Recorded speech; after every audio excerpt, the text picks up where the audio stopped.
Something interesting is happening in Iceland right now. This is really fascinating. Soon, as Icelanders will be able to publicly worship at a shrine to Thor, Odin, and Frigg, with construction starting this month on the island's first major temple to the Norse gods since the Viking Age. You can see there's going to be some pronunciation coming in some of these names I'm about to give you. We've got a quote here from Hilmar Orn Hilmarsson. We got this from The Guardian. He said, "We see the stories as poetic metaphors and a manifestation of the forces of nature and human psychology." The Guardian went on to explain that membership in the Astuarfélagið, John, how was that? That sounds good. That sounded good? Yeah. Has tripled in Iceland in the last decade to 2,400 members since last year, out of a total population of 330,000, data from Statistics Iceland showed.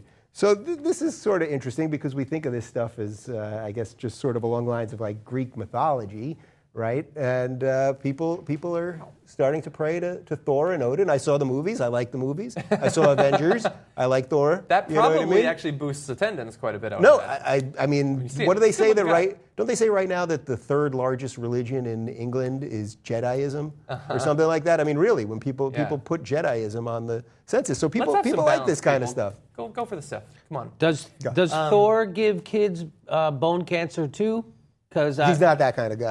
I'm against the God that gives kids bone cancer. Yes. So whatever God that if Thor doesn't, then I'll pray to Thor. He's not much of a healer. He fights ice giants, I think. Oh, actually. ice giants. Okay. Yeah, frost giants or something. I was surprised to find out that Iceland has a population of less than 330,000 people. Doesn't that sound Not a lot of people. But no, I'm totally for this and for the Jedi thing. That's not even as many people are in a congressional district. Yeah, That's literally. not a lot of people, but beautiful country right here. I'm not a fan of traditional religions, but these sorts of like quasi-parody, like the Jedi, like the Flying Spaghetti Monster, if it's just something that produces community and gives you an interesting way of thinking about your life, perhaps to structure your life in a new way, I am totally fine with that because it's much less likely that people are going to take it so seriously that they're willing to kill people or to infringe on their rights as a result of it. Flying Spaghetti Monster people never told me what I could do with my body, for instance. Right. So to that point, there is nothing in the doctrine that sounds untoward or anything like that. The temple is going to host ceremonies such as weddings and funerals. They're also going to celebrate the ancient sacrificial ritual of Blot with music, reading, eating, and drinking, but they're going to leave out the slaughter of animals. Jimmy, we were just talking about animal slaughter. You're against it, even though you eat animals. Even though I eat 'em. So you would sort of be down with this. Yeah, I'm totally down with that. You're a Nordic worshiper. Let's do it. I'm all for it. Yeah. I like that it's less dogmatic and more festive.